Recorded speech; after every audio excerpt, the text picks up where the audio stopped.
भक्तों प्रेम से कहिए जी। धन निरंकार जी। धन निरंकार महात्मा जी। महात्मा जी, जी आपसे हम कुछ पूछना चाहते हैं पूछिए कि ये जो पृथ्वी है, जी। इसके नीचे खुदाई करते हैं तो जल निकलता है, और इसके ऊपर भी जल है। पर भी जल है। तो जो पृथ्वी जो है, पृथ्वी के नीचे जल है, पृथ्वी के ऊपर जल है, तो ये पृथ्वी किस पर टिकी है? सही कहिए। आप हमें इसके बारे में कुछ बताएंगे? बताएंगे। अगर प्रभु की माया है प्रभु की कृपा है तो अवश्य बताएंगे। आपने जो प्रश्न किया वो प्रश्न संसार के हित के लिए बहुत ही अच्छा है। वेद में भी है, ग्रंथ में भी है, हर ग्रंथ में है। मगर वो अंतर सिर्फ इतना है कि एक जगह ऐसे लिखा हुआ नहीं है, डायरेक्ट नहीं है। अब इस चीज को एकदम साक्षात बताना है कि कैसे क्या है।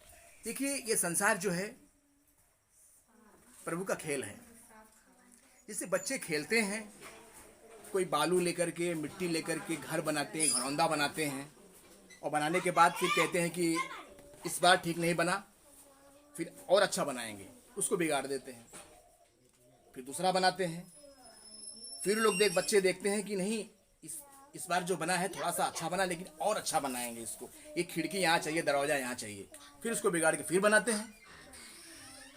इसी प्रकार से ये सारा संसार जो है बनाना और बिगाड़ना, जिससे बच्चों का खेल है, बालू से, रेत से बनाते हैं घर को, उसी प्रकार से परमात्मा बनाते हैं, बिगाड़ते हैं, फिर बनाते हैं, फिर बिगाड़ते हैं। और ये पृथ्वी के ऊपर, ये तो आपके पास सत्य है कि बिना पात्र के कोई जल नहीं रह सकता, बिना बर्तन का कोई रस नहीं रह सकता, चाहे दूध हो, तेल हो, पानी हो। तो ये तो अवश्य है कि अगर जल है तो जल के नीचे कोई पात्र है, पृथ्वी है, पृथ्वी के ऊपर जल है, और जो पृथ्वी है वह पृथ्वी के नीचे भी जल है। तो ये तो बड़ा अच्छा प्रश्न है कि जल पे पृथ्वी है कि पानी पे पृथ्वी है। इस चीज को समझना, इस बात को समझना, प्रभु परमात्मा को समझना है, जो साक्षात जितने भी संसार में वेद हैं कोई उसको समझ नहीं पाया। और भगवान को समझना, परमात्मा को समझना, मनुष्य अपने आप को स्वयं समझना है। तो ये ज्ञान और वेद से परे है। और जो हमारे भक्ति से जो अनुभव हो रहा है, जो उस अनुभव से जो हमें चीज ज्ञात हो रही है, वो ऐसे ही है। और वेदों के हिसाब से देखा जाए तो जल से ही पृथ्वी है, मगर वो जल है किस पे, बस उसको ऐसे ही समझना है कि परमात्मा कौन है। चित्त जल पावक गगन समीरा, पंच रचित धन यह अधम शरीरा। ये 5 तत्व से मिला करके प्रभु परमात्मा, भगवान, गॉड, अल्लाह, जो भी कहिए, इस सृष्टि की, कायनात की रचना उन्होंने किया, इसको बनाया। और यही 5 तत्व जो मनुष्य के शरीर के अंदर व्याप्त है, और इसमें से एक भी चीज अगर कमी है तो संसार को चलना मुश्किल हो जाएगा। और भगवान ने इस पृथ्वी के ऊपर जो अमृत उतारा है मनुष्यों के लिए, जीवों के लिए, मेरे भक्तों, साध संगत जी, वो जल के रूप में है। वो जल है, वो अमृत है, और वही संसार पर प्रभु परमात्मा का स्वरूप भी है। कि जल की कोई रूप नहीं, कोई रंग नहीं, बोलने की भाषा अलग अलग है, स्वरूप एक है, जिस पात्र में रखा जाएगा वैसे हो जाएगा।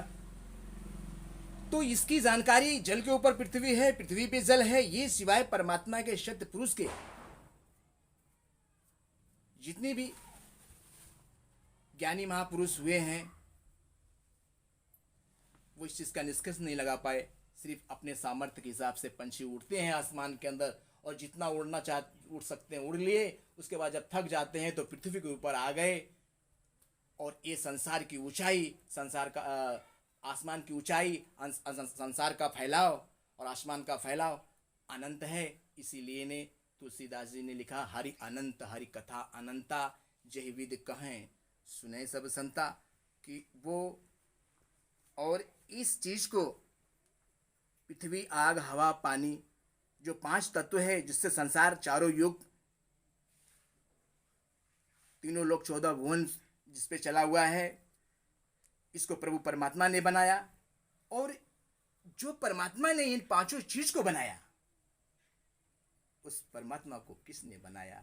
यही चीज जो है छुपी हुई है, सिवाय परमात्मा के और कोई नहीं कह सकता कि किसने बनाया।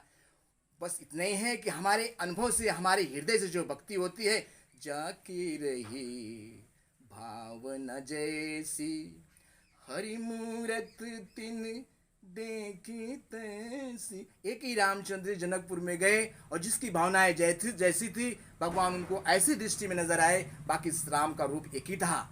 ऐसे हमारा भाव जैसे होता है, जैसे हमारी भक्ति होती है, संसार उस वैसे ही दिखाई देता है भक्तों।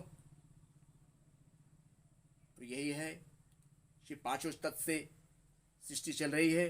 5 तत्व को बनाने वाला शक्ति पुरुष, न उसका नाम ब्रह्मा है, न उसका नाम विष्णु है, न उसका नाम शिव है।